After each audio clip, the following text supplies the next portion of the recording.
Vážení korálkáři, milé korálkářky, vítáme vás u dalšího dílu našeho podcastu. Děkujeme, že se na nás díváte, že dáváte odběr. Pokud se vám bude líbit i tento díl, nezapomeňte zanechat komentář a také like, protože víte, že ti, kdo jste odběratelé našeho kanálu, že následně losujeme z vašich komentářů nějaký drobný dárek. Chtěla bych vám říct, že dnes premiérově natáčíme v takovém krásném, malém, útulném krámku, který se jmenuje Vyšívajna, a je to proto, že tady koupíte od majitelky Mariny Byliněc krásné obrazy pro vyšívání a můžete si je tady nechat i zarámovat. My moc děkujeme za podporu, že jsme tady mohli natáčet.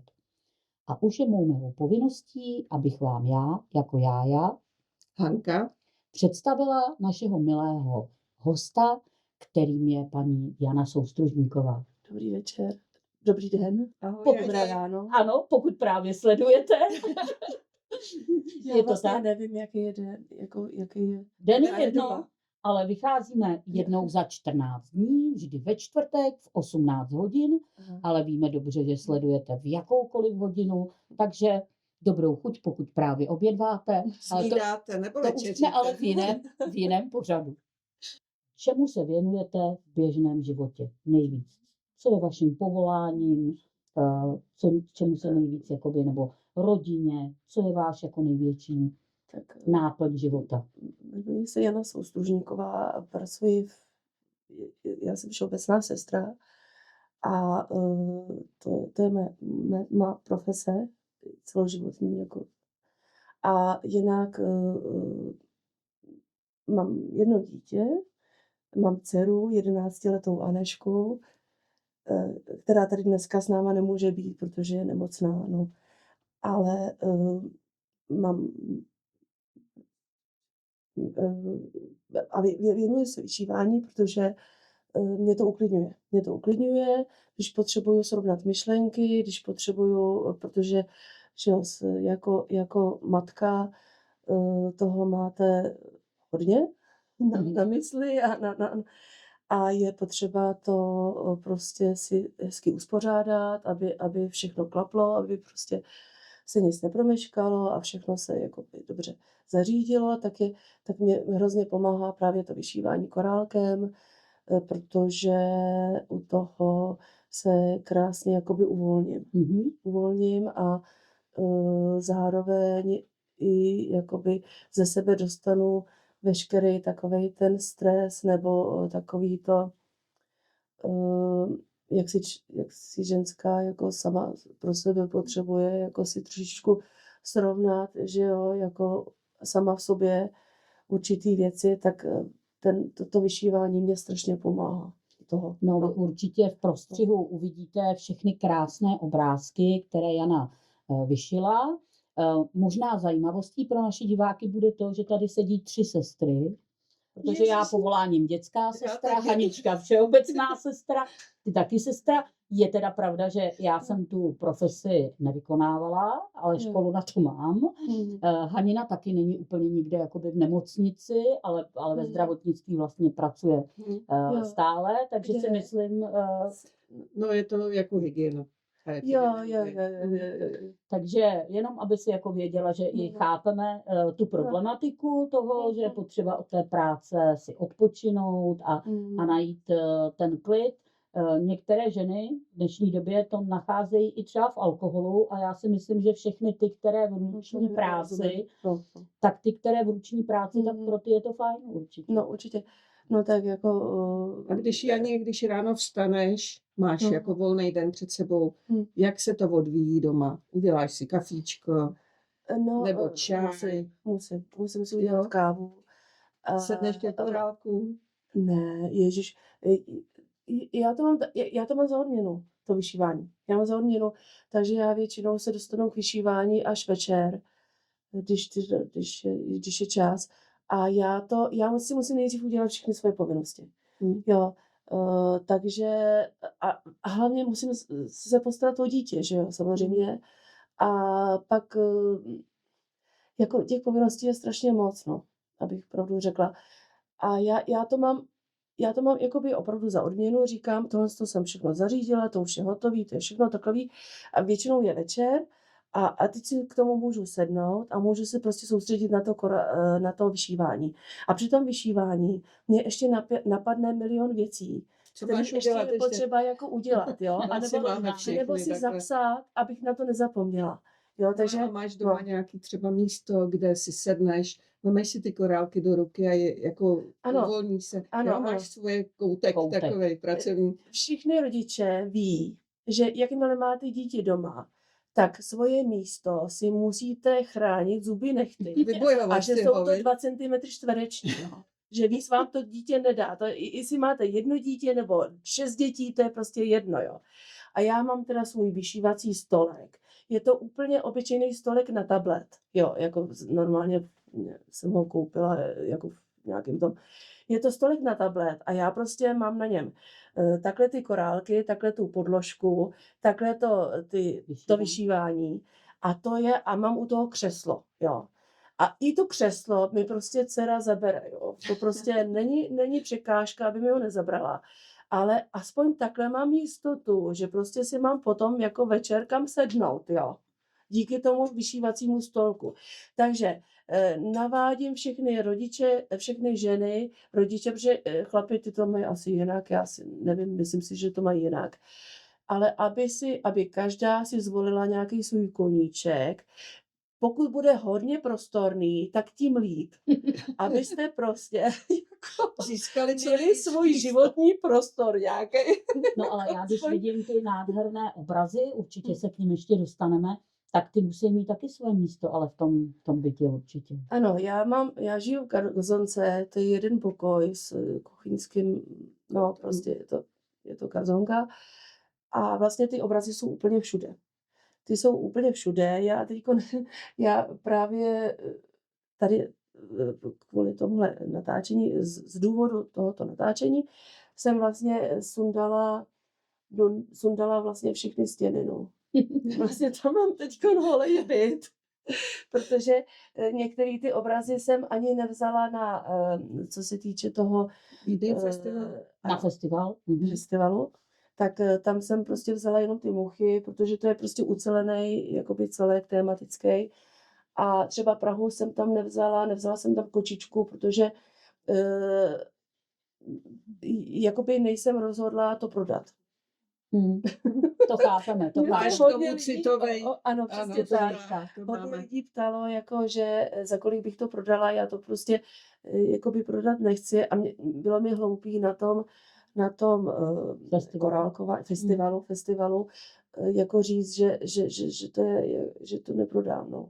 Ale já si myslím, že to není jako potřeba, protože je spousta, nebo ne spousta, ale určitě minimálně třeba 1/3 účastníků, kteří neprodávají nic na tom festivalu, kteří chtějí ukázat těm lidem, vlastně těm návštěvníkům, co všechno se z toho těch korálků dá vyrobit, že někdy jich je potřeba malinko, pokud se týká drátovaných šperků, někdy naopak, pokud jsou to tyto nádherné výšivky, tak že jich je potřeba víc. A kdy jsi si vlastně poprvé všimla, že je to něco, co tě naplňuje, co ti něco jako přináší? Jak je to dlouho už?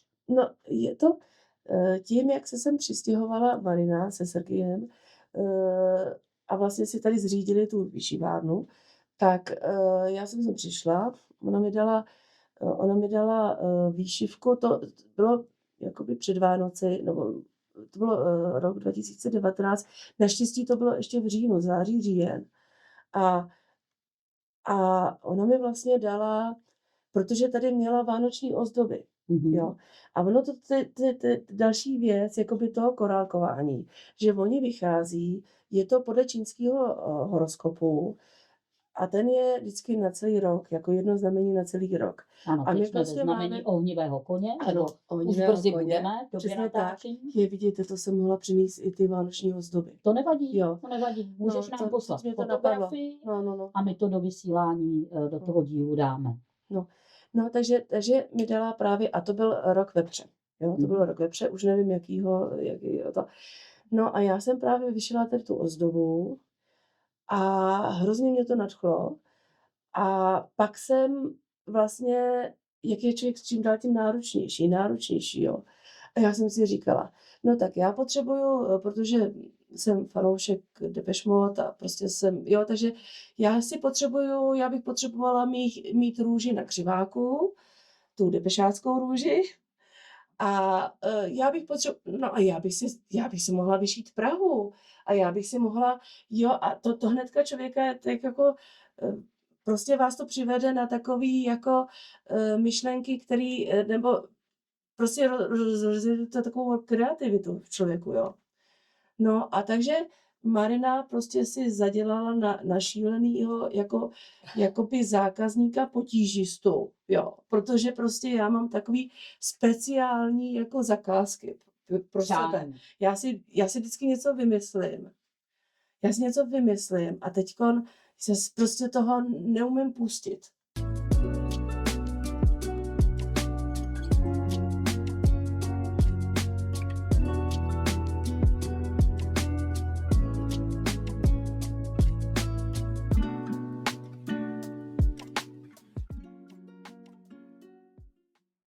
Ale No, kdo by to řekl, no. taková křehká žena, depešačka. A jaká byla ta cesta vlastně krásná od vánoční ozdoby až po obrazy toho Muchy, to je prostě obdivuhodný, aspoň za mě. No, já si prostě pořád myslím, že je strašná škoda, že je těch výšivek tak málo. Ježišmarja, máme takový nádherný místa, jo, jakoby co se týče i památek. A jako já si myslím, že je toho strašně málo. A právě je toho málo, protože se o tom neví a protože ty lidi, já si myslím, že i ty mladí lidi, je by to tak uklidňovalo. Teďkon je strašný problém, že oni jsou přecitlivělí, strašně moc si všechno berou a potom si podřezávají žíly, že jo. I kdyby mohli vypustit tu svoji kreativitu a prostě nadchnout se pro něco, jakoby, jako ono vás to strašně nabíjí, když si něco vyrobíte a potom máte třeba nějakou životní krizi, tak já se podívám na ty svoje obrazy a říkám si, život má smysl, prostě jsem si vyšila tady obrazy a aspoň k něčemu tady v tom životě jsem, aspoň něco jako tady po mně zůstane, jo. A ty děti a ty mladí to taky potřebují. Oni se potřebují nějak identifikovat. Oni potřebují mít něco, jako aby měli smysl, že ten život má smysl a že prostě jsou šikovní a že dokážou vyrobit něco krásného a prostě. A lidem se to líbí, viď? Hele, Jani, a pro tebe, když si sedneš k tomu vyšívání a máš to jako odpočinek, v čem je to jiný, než kdyby si jenom sedla do křesla bez korálku? No, protože jsem ženská, jsem matka a prostě času máte strašně málo. Takže já nedokážu sedět s založenýma rukama. Ale okovat. No. A dá se říct, že je to pro tebe jako určitý druh terapie? Asi ano, určitě. Jo. Určitě. Teda jako teďkon zrovna jsem měla takovou jako menší krizi, co se týče práce, tak mě to tak strašně pomáhalo, že tam ty obrazy mám. Jo. Takže v období, kdy je té práce strašně moc, tak tě to jako nabíjí další energii? Když se prostě, nebo přesně umřel švagr, jo, a já jsem, mě to strašně jako, strašně mě to ranilo. Já jsem zjistila, že prostě, víte co, přesně, jak zjistíte, jak i ten člověk, kterým se nevidíte dennodenně, ale jak je pro vás strašně důležitý, jo. Prostě každý člověk je vlastně pro člověka důležitý, jo, to prostě to je, ale, no, a hrozně mi to pomáhalo, jakože. A pamatuješ si, Jani, ještě svůj úplně první větší projekt, nemyslím tím ozdobu, ale co bylo jako většího? Která výšivka? Jako pustila jsi se hned do velkých obrazů, nebo si postupně tak jako rostla? No, já jsem, protože přesně, že jsem žena, jsem matka a prostě většinou věcí, co uděláte, já nevím, 80% času je že to je praktický, že to je potřeba, že to je potřeba. Takže já jsem vlastně vyšívala obrazy k narozeninám, k 50, k výročí, jo, nebo třeba k Vánocům, jo. To bylo takový moje. A teď prostě jsem se zamýšlela nad tím, aby to bylo téma, který nějak jakoby osloví. Takže když jsem jakoby vyšívala obraz pro mámu, která slavila 70, tak jsem vyšila Benátky. Jo, tak jsem vyšila Benátky, říkám, že no to prostě to je dobrý téma pro ženu. Benátky jsou fajn. Jo. No a potom zase třeba partnerovi jsem vyšila kočičku na tričko, protože prostě má rád koči. Oni jsou kočičáci, no. Prostě, no. S Aneškou. A úplně ten první větší projekt teda, co to bylo? Jestli si vzpomeneš, jestli ne, asi toho bylo už těch obrazů spousty. No já říkám, takhle, pro každého člověka mám takový jakoby speciální, že prostě ten obraz mi toho člověka připomíná v něčem, jo. Takže třeba jsem vyšívala pro kolegyni, zdravotní sestru, a ta měla tetování, krásnou síkorku, protože se jmenuje Síkorová, jo. Aha. No, takže já jsem prostě vyšila vlastně takovej, že by to mohlo být zároveň i jako tetování, ten obraz. Že prostě to byl takový trošičku, no prostě žena, polonahá žena s přehozem, takovým krásným přehozem vyšívaným. A mě to tak nějak k ní jakoby patřilo. No.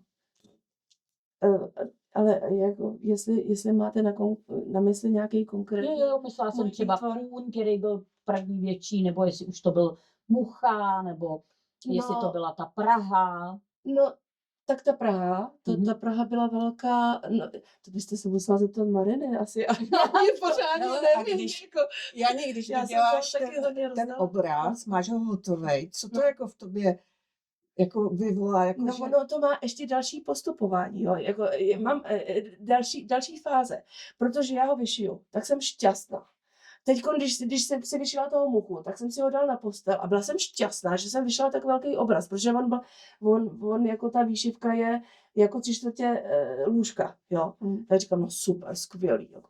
No a pak přijdu sem, jo, a to je další dimenze toho vyšívání, protože já si vybírám pasparty, vybírám si ty rámy, jo.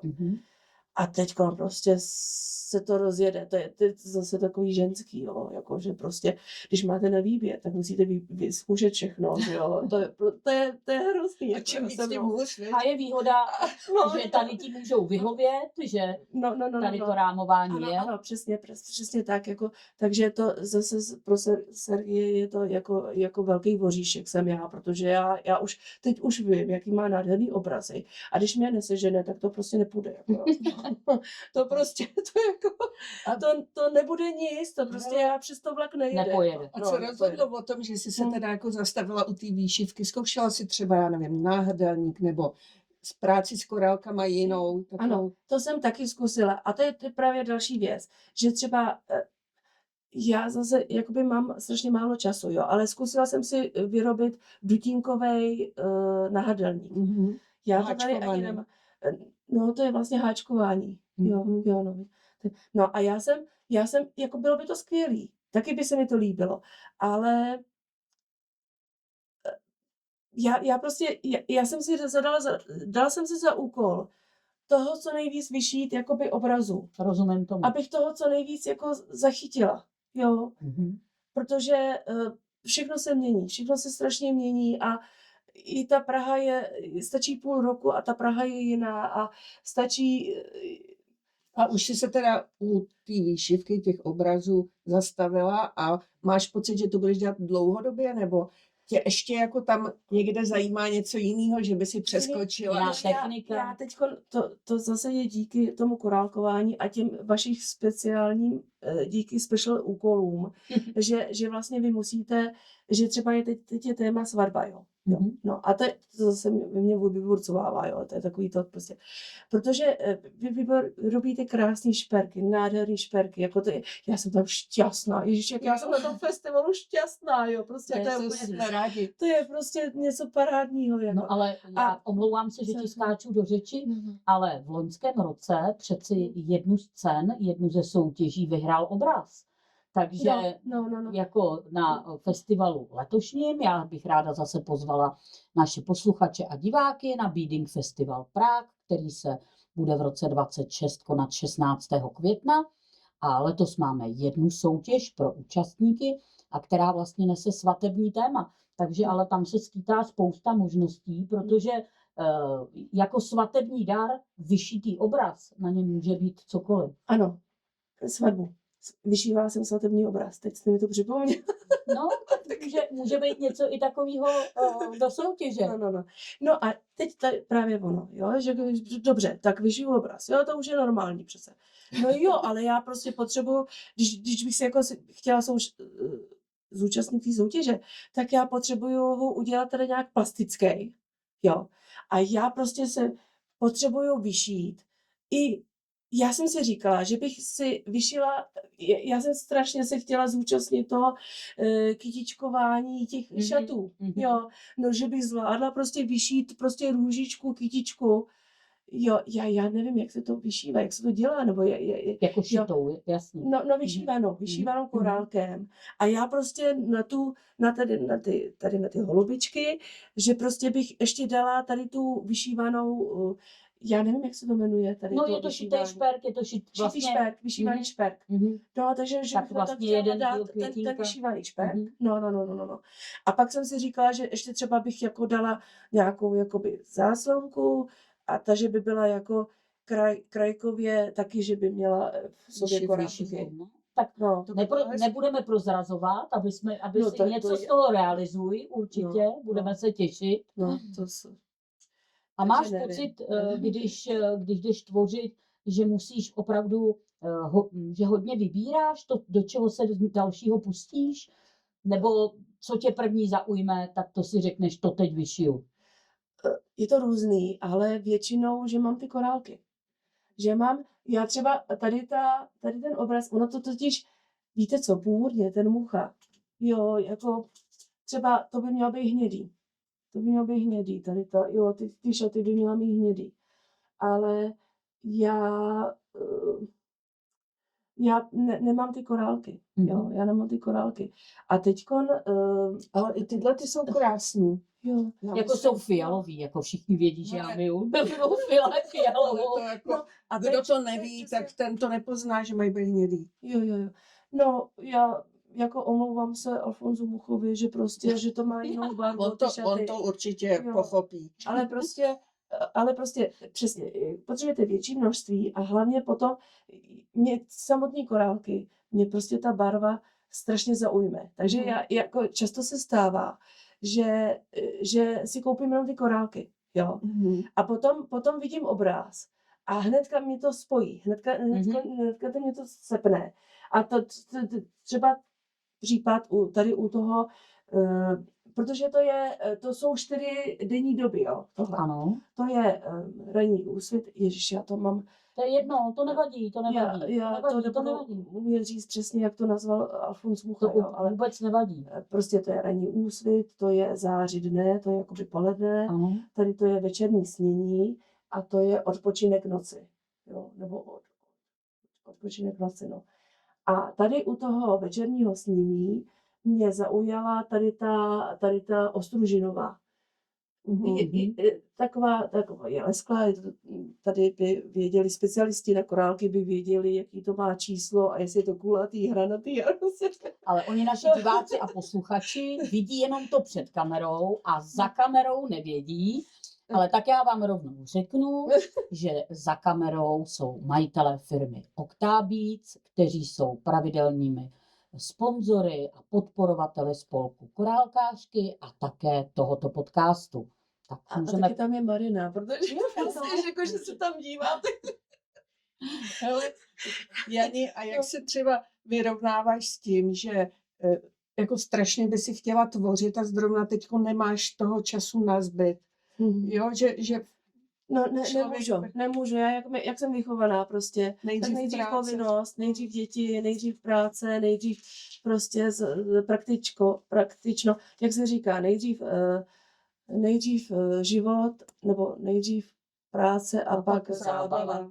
Že jo, no. Já Ale latinsky si to uměla, zapomněla stalo se jsem. ti No. někdy, že No. jsi měla nějakou jako tvůrčí krizi, že ti to nešlo, nebo že si prostě se zabrzdila zrovna? No já mám tvůrčí krizi, když prostě nemůžu sehnat ty korálky, Ty které bych si správné. představovala. A nebo třeba, když není ten přesný, jako přesně, tak to mě vždycky dokáže tak úplně jako zaštronzovat.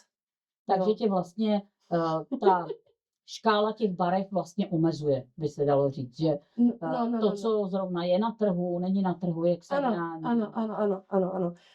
To bych, ježiš,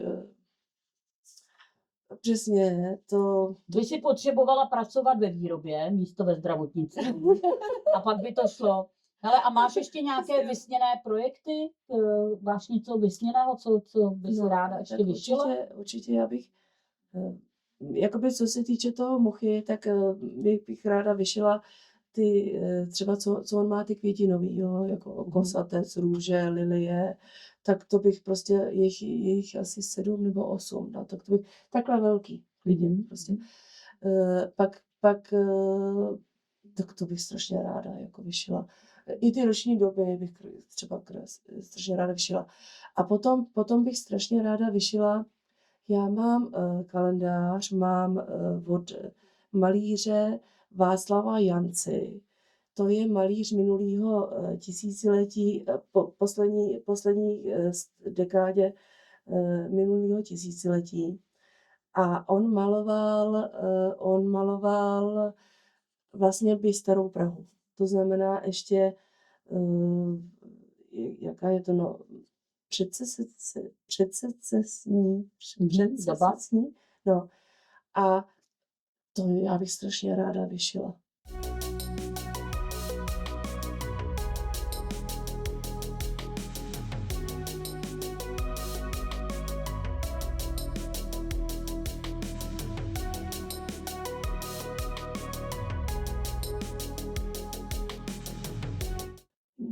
Takže sehnat obrázky a sehnat firmu, který tisknou na plátno pro výšivku. A to je určitě i finančně náročný, protože to není sériová výroba. No samozřejmě. Samozřejmě. A jsi na tom jako třeba já, nebo možná i někdo jako většina, že si jako nakoupíš a řekneš si, to si někde udělám. Nebo koupíš třeba si Čeká ti nějaký nevyšitý obrázek, nebo několik nevyšitých obrázků, který budou, anebo koupíš a jdeš rovnou do toho a dokavad ho nedokončíš, nemáš další. Tak to je, no, jako stalo, ano, mám nevyšitý obrázek, protože jste mě inspirovala tou svatbou, jo. Jako asi jsem nějaká trošku soutěživá, ale prostě tak mě to jako nadchlo, ta svatba, to je tak úžasný, že bych jako ráda nějak přispěla, jo, ale přesně jdou mi vyrábět ty šperky, že jo, no. Takže ten čeká, tahleta výšivka. Takže to čeká, to se právě měla rozešitý. A zase je to jiný malíř, nevím jaký, ale prostě to jiný malíř, je to prostě takové, no nicméně, tak to mám rozešitý jako doma. A právě, že je to taková jako španělská tanečnice, no tak má prostě na sobě červený šaty, takže jsem použila ty korálky, jakože se mi hodily zrovna tady na ten svatební, no. Ale prostě, takže to tam mám. A to až, dokud to nedošiju, tak nezačnu vyšívat další obrázky. Jako nejdeš si koupit novou předlohu. Ne. Jsi dobrá. Dobrá, dobrá. Já mám několik návodů, víš, a teď mám to v pytličku s těma korálkama. Třeba, víš, ale ještě prostě čeká. Nepřišel čas. Nepřišel ten správný čas. Mě by to zase jako znervózňovalo. Já bych myslela na to, že ještě tohle nemám vyšitý a Mhm. mě by to hrozně Tak mě znervozňovalo. teda ty těla těch korálků a všeho Ty tě možného neznervozňujou, viď? Já to ráda hromadím, takže... No. A stalo se ti někdy, že jsi svou práci takovouhle krásnou udělala, někomu darovala a ta odezva, nemyslím nadšení, my korálkářky jsme z toho nadšení, já to obdivuju, je to nádherná, jsem strašně trpělivá poletět, no. práce, já hrozně pár maličko, 4 obrázky jsem taky vyšila, ale zajímalo by mě, jestli někdy ta reakce nebyla tak jako dostatečná, že třeba Mhm. neocenil ten člověk, že tolik je zatím té práce. Jako. No, to je většina lidí. Většina, kdo Jako jsem si- nevyšívá, že jo, nebo kdo nevyrábí prostě, tak neví, kolik jako je potřeba energie a hlavně kolik je to času, kolik je to stráveného volného času, Neumí to ocenit. než se vyšije malinký obrázek, že jo, nebo než se vyrobí ten šperk, jo, to je prostě, to je časově strašně náročný koníček, jo. Strašně časově náročný. A teď je prostě doba uspěchaná, všechno honem, všechno musí být hned, rychle, okamžitě, ale ten člověk jako není uspěchaný, ten člověk prostě žije a jo, je to prostě náročný, no, je to náročný, nicméně samozřejmě, že takhle, když daruji ty obrazy, tak počítám s tím, že prostě ho neocení. Jo, co nejsou vyloženě, že nevyrábí, nebo jako může, jako člověk, který cokoliv vyrábí, tak vlastně ví, že prostě je potřeba tomu dána, je tomu dána nějaká energie, je tomu dána nějaký čas. A čím je to náročnější, tím prostě toho času je víc a prostě, jo. Takže lidi, kteří jakoby nic nevyrábí rukama, tak nedokážou ocenit tu práci. Takže v tom já se krotím. Ale je samozřejmě potom mě zamrzí, když prostě si ten obraz ani nepověsí, že jo. Jo, tak No, to mě zamrzí. Jo, Ano. to je takový, že prostě jenom vlastně tím obrazem maskujou, já nevím, třeba potrubí, jo, že prostě jim tam vedou trubky, tak prostě tam opřou ten obraz, aby to nebylo tak jako vidět, a to místo, aby nebylo vidět, že tam vedou trubky. Že mu nenajdou odpovídající místo. Důstojnější místo, no. Tak to mě zamrzí, no, to je jasný, ale samozřejmě, že prostě nemůžu chtít po lidech, aby prostě A změnilo to teda? nadšený jako já, no, to je jasný. No. Janí, změnilo to i to, že prostě máš takovouhle i negativní někdy zkušenost, jako pohled na to darování těch věcí? Co? Určitě. Jo, co si vybíráš si Určitě. Velice. A já už teď vlastně jsem se přistihla, že daruju, že vlastně ty obrazy daruju jenom jakoby lidem, kteří jsou pro mě něčím zajímaví. Jo. A že prostě ten obraz v tom obrazu ten člověk je. Takže a to je další věc, jako že prostě jakoby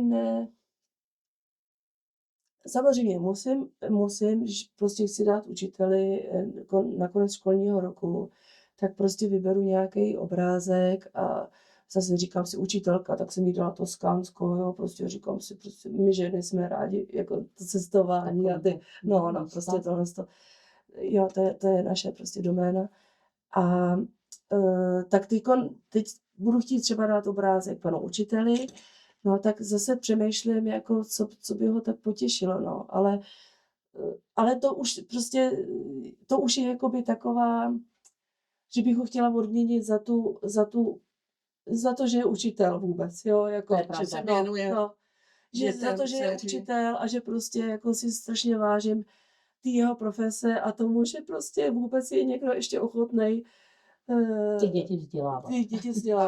To je část otázky, na kterou jsem se tě chtěla zeptat, když teda vnímáš, jakou energii dává učitel do toho vyučování a výuky vůbec jako vzdělávání dětí. A ty dáváš zase svoji energii do těch krásných obrazů. Jak to vnímáš, tu hodnotu toho prostě, jestli to pro tebe jako už si říkala, že to je nedoceněný, že to ty lidi, Mhm. kteří No, nedělají nic mhm, ručně, že nechápou, mhm, co to stojí energie a mhm. takhle. Jako jestli máš pocit, že když do toho vložíš i ty emoce, Mhm. že No, to já je třeba pro tebe důležitý.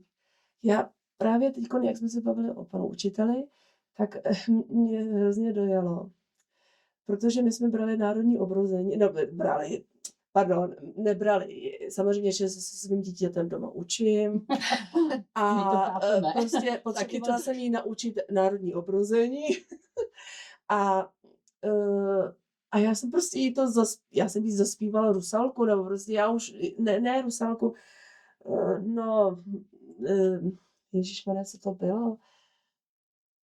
No, prostě jsem jí zaspívala, něco jsem jí zaspívala, aby v rámci toho národního obrození a ona mi řekla, náš pan učitel nám taky zpíval. No, No, to je tak to je hezký. hezký. Ježiši, to je tak krásný. Jo, takže mě prostě jako napadlo, že já možná si, že bych mu prostě přesně, že bych mu dala nějaký obrázek, já nevím, třeba Smetany, jako nějakého hudebního skladatele, nebo Mhm. jo, něco To určitě bude takového prostě. zajímavý. No, no, no.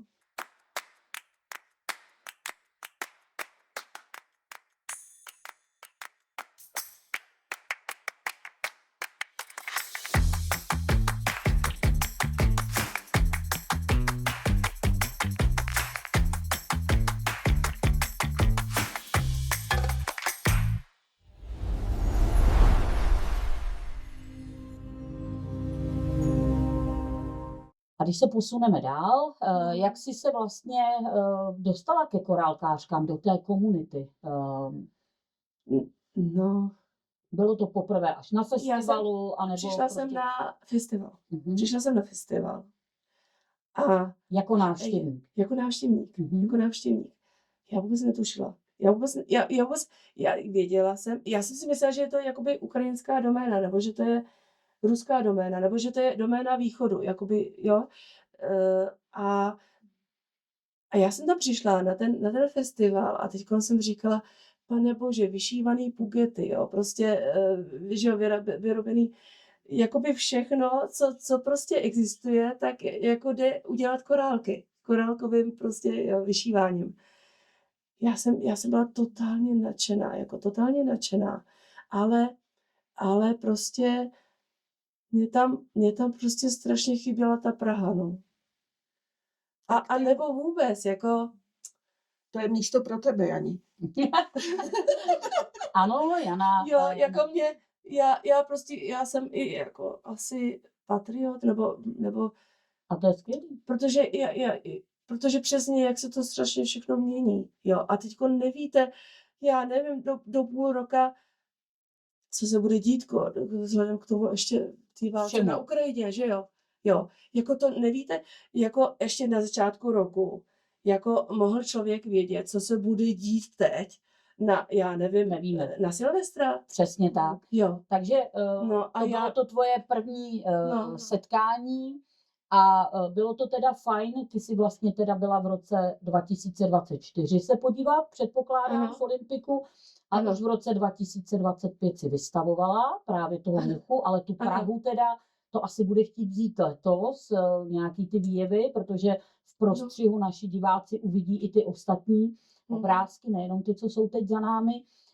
Takže bylo to fajn dostat se i do té komunity těch ostatních, kteří sdílejí tu vášeň. No určitě, Stejnou. určitě, já jsem prostě, a úplně chápu, že je to celosvětový a prostě, já jsem vůbec netušila, že je to možný. A Že co ti to možný dalo, prostě, ta jako účast to, na tom festivalu? no, jako, Otevřelo ti to oči, nebo? no určitě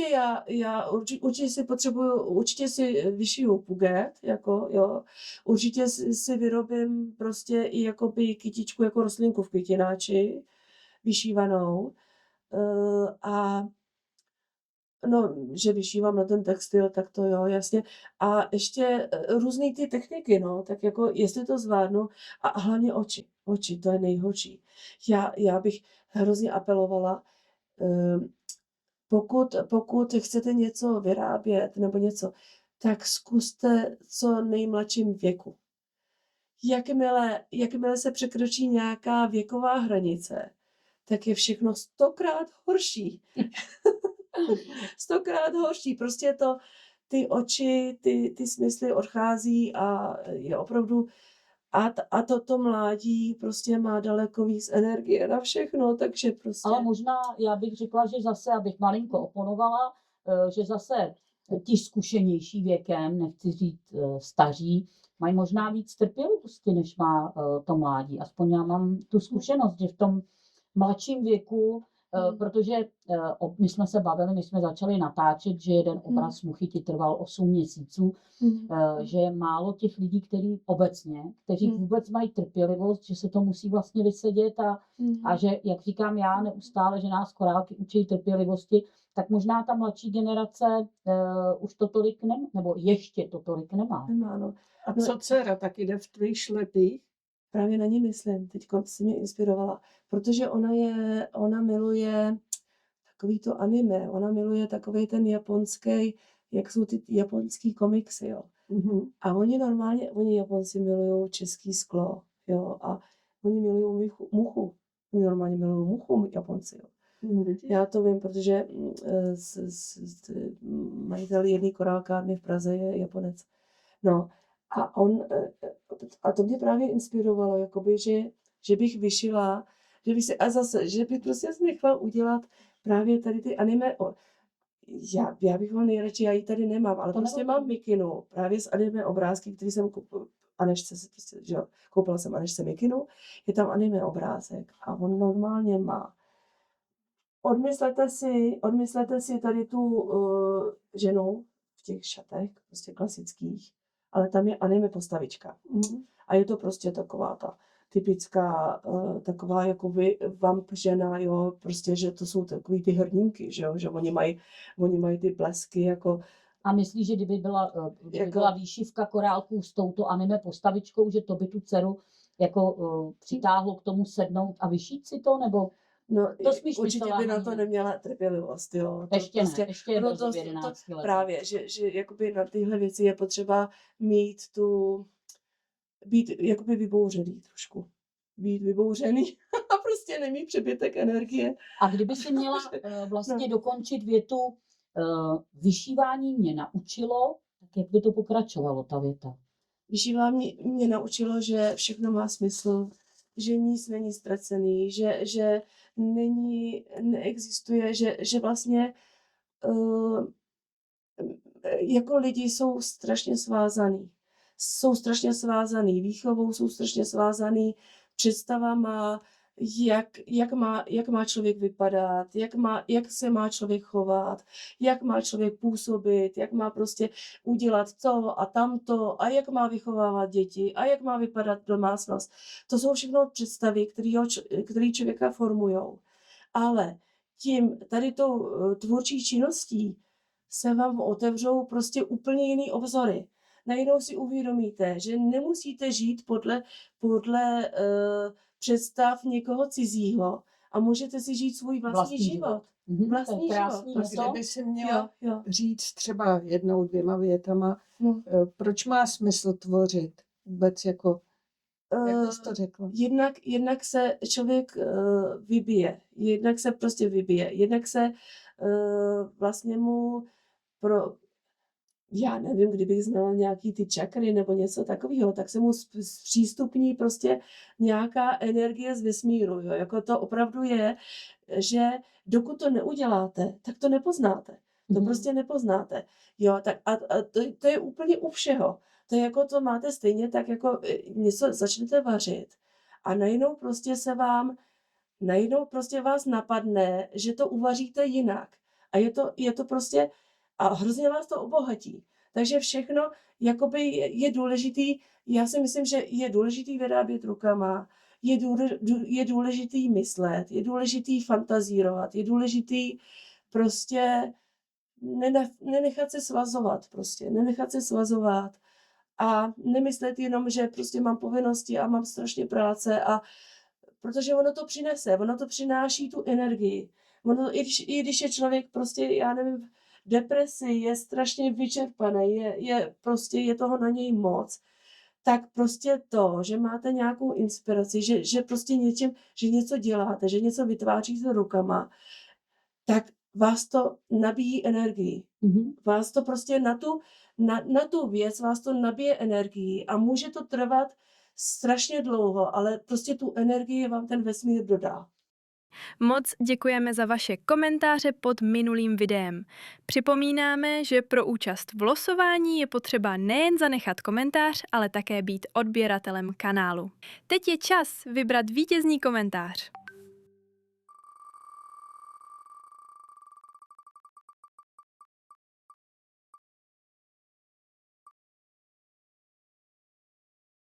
Gratulujeme. Ozvi se nám prosím na e-mail. Díky všem za podporu a že jste s námi. No a my můžeme vlastně vidět, že No. kromě nádherných obrazů se dají vyšít i kabelky, i součástí oděvu. A já bych možná mohla tě poprosit, kdyby si nám kousíček ukázala na závěr toho, jak vyšíváš, tak vidíme tvoje podložka, spousta korálků, spousta barev, protože obrázek jich má opravdu hodně. Takže takhle si uděláš prostě já mám hromádečky. tady takové hromádečky s těma korálkama. Samozřejmě já totiž, další věc je, když vyšíváte velký obrazy, tak prostě je potřeba vždycky, beru to po těch částech, které jsou jakoby barevně spolu, jo. Ano. Takže když jsem vyšívala tady těmi osružinovými korálky, tak jsem prostě vyšívala ty šaty, že jo. Ano. Takže já mám vždycky jenom tu škálu toho místa, který vyšívám, jo. Ano. A stačí jich málo, protože prostě oni se rádi rozsypávají. Přesně, rychle se rozsypávají, takže stačí takhle jakoby menší množství. No a ono je to strašně jednoduchý, opravdu vyšívat korálkem je strašně jednoduchý. Vlastně jako kdybyste něco zašívali, akorát, že přitom naberete ten korálek, jo. No, takže já se teda prostě pokračuj a jenom se zeptám, vyšíváš takto v ruce a některé vyšívačky vyšívají v rámech. Zkoušela si to v tom rámu? Nebo v bubínku, to nemusí být jenom rám. Já jsem si to, protože on je docela těžký, jo, potom ta výšivka je docela těžká, když už je jakoby vyšitá. A jak to zřížíte v té ruce, tak ono potom bolí karpály schytnou a takovýhle. Takže já jsem si říkala, že bych si to dala do rámu, abych to nemusela držet, že jo, tu těžkou výšivku. Ale já prostě potřebuju, protože ta niť je šmodrcha. Já nevím, jo, jako prostě nic šmodrcha a je to stejný jako na šicím stroji. Prostě musíte mít přístup k tomu spodku toho šicího stroje, protože se to pořád šmodrchá ty nitě. No tak já si nedokážu představit, že bych to měla na nějakém rámu a teďkon prostě to tam jako nějak jako měla zašmodrchaný. Takže v ruce. No, to by mělo si strašně No a tak nám teda ukáž, jak to funguje. Je to opravdu strašně jednoduchý, jakoby technicky je to strašně jednoduchý, jo, já se úplně stydím jako to ukazovat. No, já si myslím, že ne, že spousta lidí vůbec neví, jak to funguje, i když teda jsou i na YouTube nějaké návody, přímo konkrétní, kde je detail záběr na ruce, ale já chtěla jenom kousíček, kdyby si nám mohla tady na závěr ukázat. Takže tady ta červená je, a budeme to muset stopnout, protože já nemám správnou barvu. To nevadí, nevadí, tak si tam přidej kousíček, co potřebuje. Tak já to potřebuju, já jsem si nevysypala tuhle barvu, jo, tak vidíš, tak. Jo, klidu. Jestli to můžeme stopnout, já jsem si právě tady vysypala jenom, jo, tak dobrý, no, tak. Takže takhle, tak dobrý. Jo, tedy každý čtvereček má jiný korálek, jo, jinou barvu korálku, takže je to důležité mít to takhle tady hezky připravený, no, tak. No, takže já takhle naberu korálek. Já už potom vlastně jedu po hmatu, jo, že už jedu po hmatu, protože když si sundám brýle, tak já prostě nevidím, no. Nevidím ani na to, takže už potom nabírám po hmatu právě. proto apeluju, že čím je člověk mladší, tím je to lepší, Jo. prostě se líp vyšívá, protože potom, jak jste starší, tak už nevidíte jak na dálku, tak nevidíte na blízko, nevidíte na počítač, jo, takže tohle všechno je potřeba. No, tak samozřejmě pořád jako musím hlídat tu níž, aby se mi nešmatrchala, vyšíváš musím nití to tím pořádně- titanem? Nebo jakou nití vyšíváš?